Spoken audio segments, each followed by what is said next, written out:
What is going on, guys? Welcome back to the channel. Today we're going to be continuing on the progress of Johnny's build. This might be a short video because I'm testing it out now with the new 4K settings.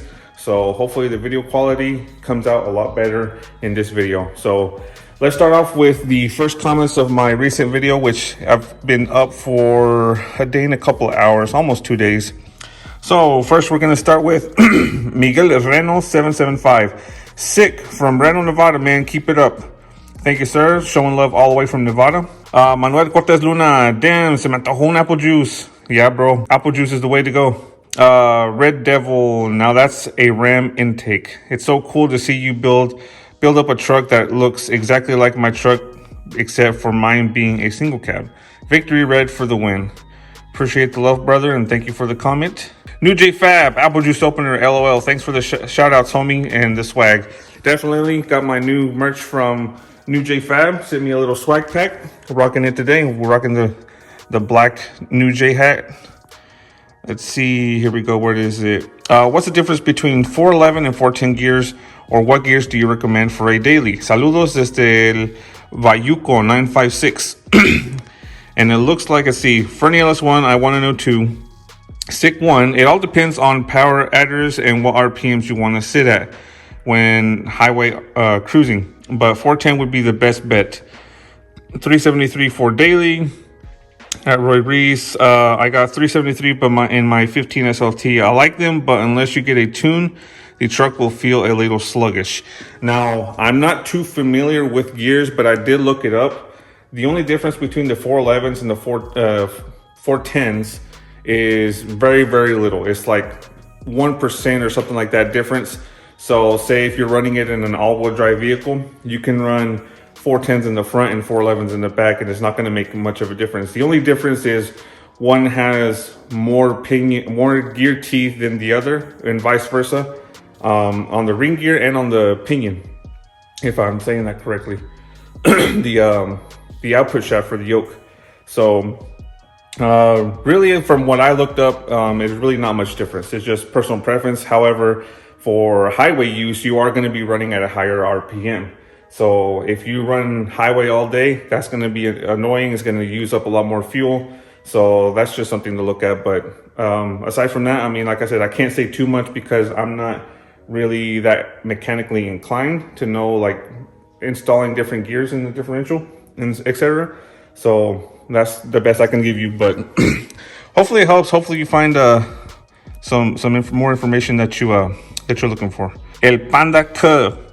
Thanks to I make my YouTube channel, I working on my truck, a Chevy Silverado 3500 1996 crew cab. Saludos de Wichita, Kansas. Thank you, brother, from Wichita, Kansas. Si me lo quieres mandar en español, mándamelo en español si se te hace más fácil, porque también puedo leer en español. But como quiera, muchas gracias. Hasta Wichita, Kansas. Noisy Boys Garage. I like the switch sticker. I think he's talking about my switch suspension sticker right here on my toolbox. I worked with him, built that F100 with a tool, the pew pew behind the seat. I built the doors, center console, sub box, and full rear of that truck. Thank you, sir, for the little comment. And yes, I bought all my stuff from Switch Suspension whenever I bagged my crew cab. A lot of my stuff came from them. The aluminum fuel tank, the aluminum fuel line, all the air fittings, the airbags, bunch of stuff. Ordered a bunch of stuff from them. They're really good. Check it out, switchsuspensions.com. They have a lot of stuff that you need for air ride suspensions. Let's see if we didn't forget anybody right here. Okay. Liz and Sean Richard, I enjoy watching your builds, giving me a bunch of ideas. Thanks for recording. Thank you, sir, for enjoying my videos and coming back and watching them. Fernie LS1 100 and a little fire emoji. Tyree 78, love this channel, bro. Keep up the good work. Appreciate it, sir. Thank you very much. We'll go ahead and reply to him. Let's see. And then Cassie Stone. Like your work and attention to detail. Is the front going to be lowered with coilovers? Yes, it is, sir. I did take measurements before I tore the truck down, and we are going to be lowering it just a little bit more.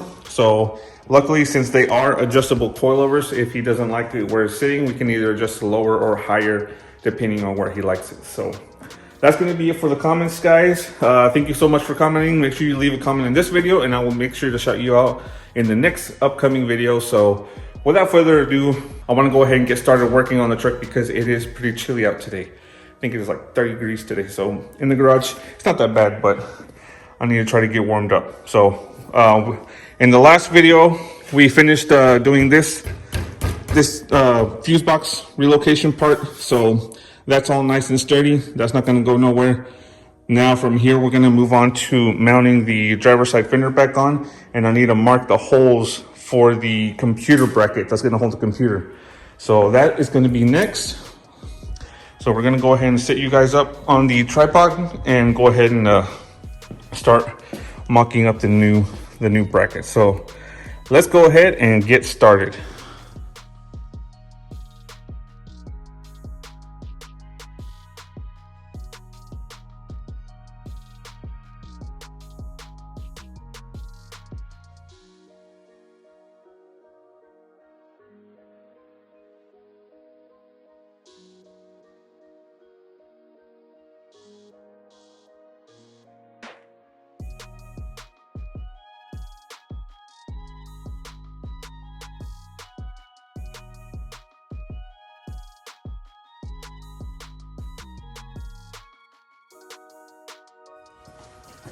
All right, so let me bring you guys over here. So the computer over there is gonna have to go down in here, and I'm gonna have to figure out a way to hold that in there while I'm using this bracket. So I gotta try to mark that at least one side so I can then mark the holes and then bolt it in. So let me get that placed in and taped. I'll use tape probably to hold it up. So let me get some tape and tape it up, and then I'll show you how I'm going to mount it. All right. So the small side of the bracket is going to go down as far as I can, which want to leave some room. I can still bolt it in or slide it in, which can almost be at the very bottom. But I'm gonna try to line up the bottom of the bracket with the bottom of the radiator support. Like somewhere right in there. I guess I really don't need to put the computer in there because it'll be pretty self-explanatory. But I'll show you guys where the computer's gonna go, or bring the computer over here. So part of this is going to be onto the fuse box, and this computer is going to bolt in supposedly right here, somewhere in here. I don't know how well it'll come out on camera right here, but so we're going to have to go with this somewhere down in here. But I mean, it seems kind of bulky. I don't know if that bracket will hold it.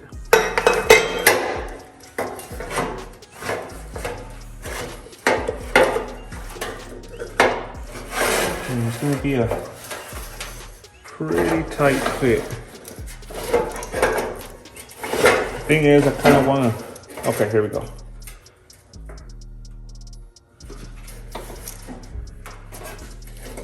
All right, so I put it. See, I'm pushing the fender out now.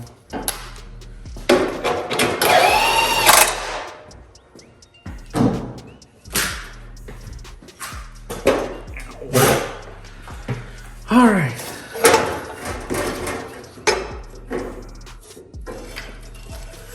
So, let's try this again.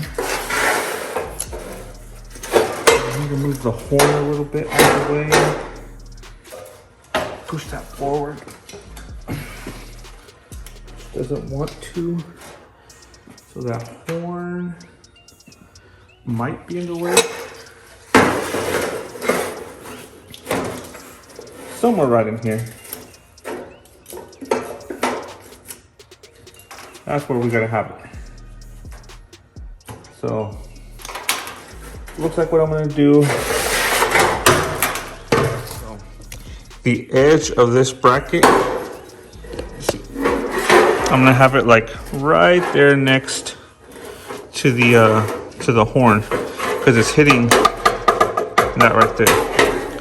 So it looks like I'm gonna go all the way down in here and just drill the holes right in this general area. So let me get this marked, and then I'm gonna take the fender back off and then drill the holes, kind of start mounting the hardware, and then we'll slide it in and see if the computer fits in there nice and smooth. So let me go ahead and get that marked. All right, this right around here somewhere. Kind of want to straighten it out, make sure it's not crooked.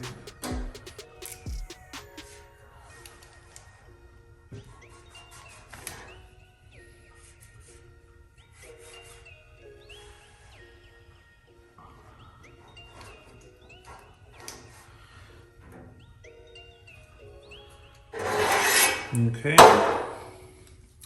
now I'm ready to take the fender off and kind of getting an idea, but I don't know if I want to go through with it. I'll get the fender off and I'll show you what I'm thinking.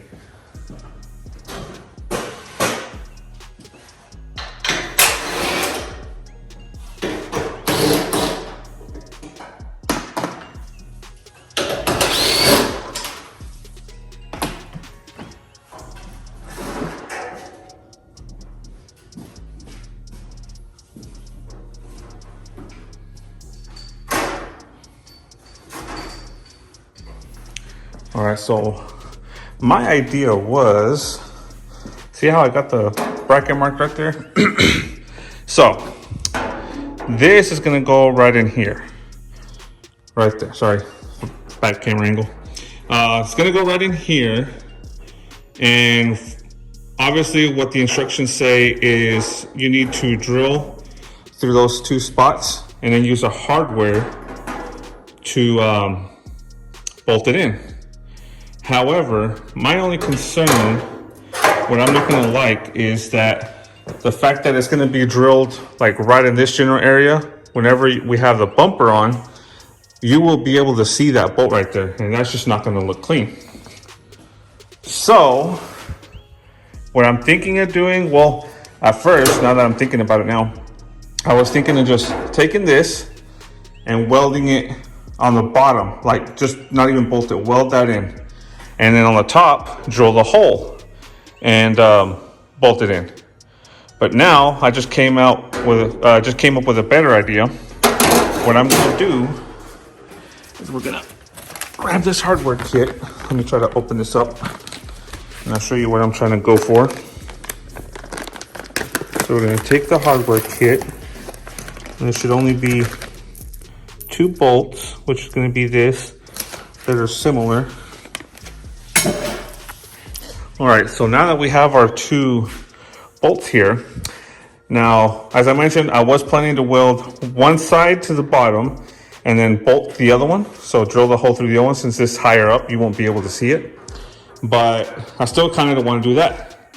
So what I wanted thinking of doing now is taking the bolts and welding them to the tub itself. You picking up what I'm putting down? Welding these to the tub itself. That way, all you gotta do is take the bracket and slide it right over the threaded bolts. However, let's see, because it still has that one spot that doesn't have threads, we might have to use more washers. Or the only thing I can think of is cutting more of the head of the bolt off. So it's risky. You know what? I actually might have bolts in here we can use as test bolts. No, I got, ooh, yeah, I have more bolts we can use. All right, so see if I can do this with one hand again. So we have these 2 bolts, and we have these, but I don't think, no, see, these are the ones I have are more fine. They're, what is, I guess, think we'll call metric.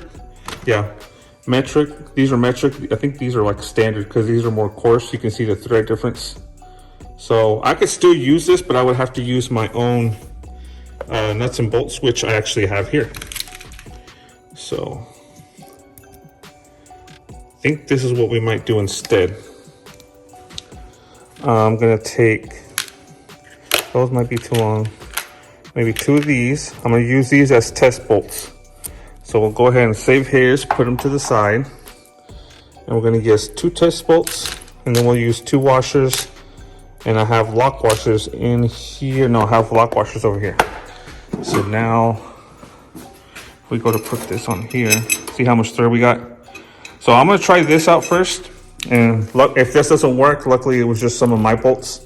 And we can go back to using it the way Reklez has it. So I'm gonna figure out a way to mark these up. I'm gonna set you guys up on the tripod and we'll mark these up and tack these in and see if this is gonna work. All right, so see if it comes out of camera. Right here's our first point, right here's our second point. So kind of like this, and we'll tack them in right there like that.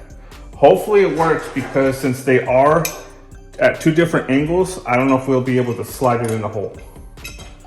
With both holes at the same time. So I'm gonna mark my holes first. Gonna mark one. Mark the other. There we go. So now we gotta do some little clamps. Put the bolts right here, tack them in place. I should have grounded that down first. Let me do that again. You're not supposed to use a cutoff wheel like this, but fuck it.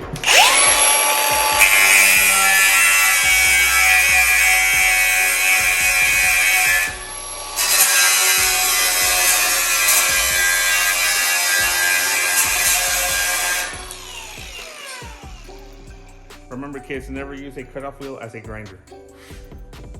Do as I say, not as I do. So now again, let's go ahead and mark our holes.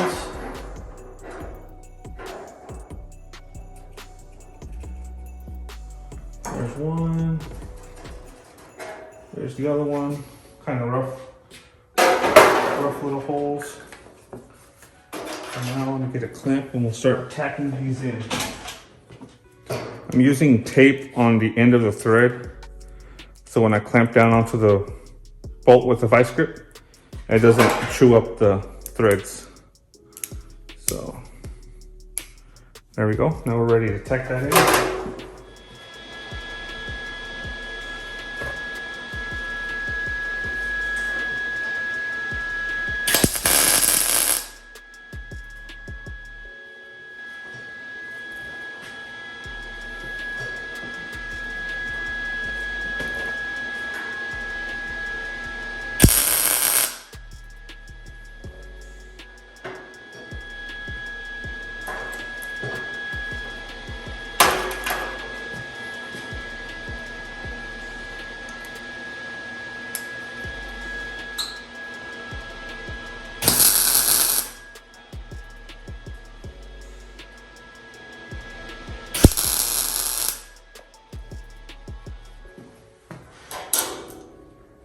All right, now that that's beautifully welded,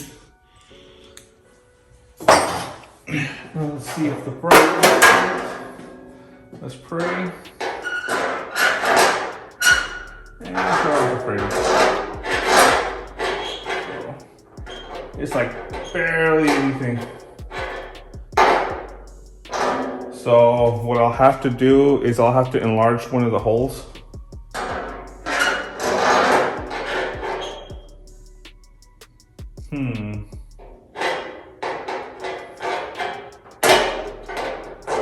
Oh, there we go.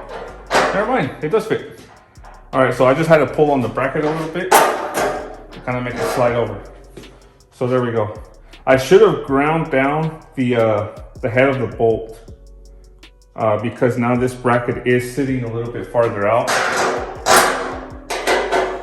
So I don't know now if it'll have enough clamping force to hold the computer in. So there's only one way to find it. So I'm gonna go ahead and start test fitting this on the truck now. set the computer in, make sure the computer's gonna tighten down. So I have to do that on there so it's easier. So let's move on to the truck now.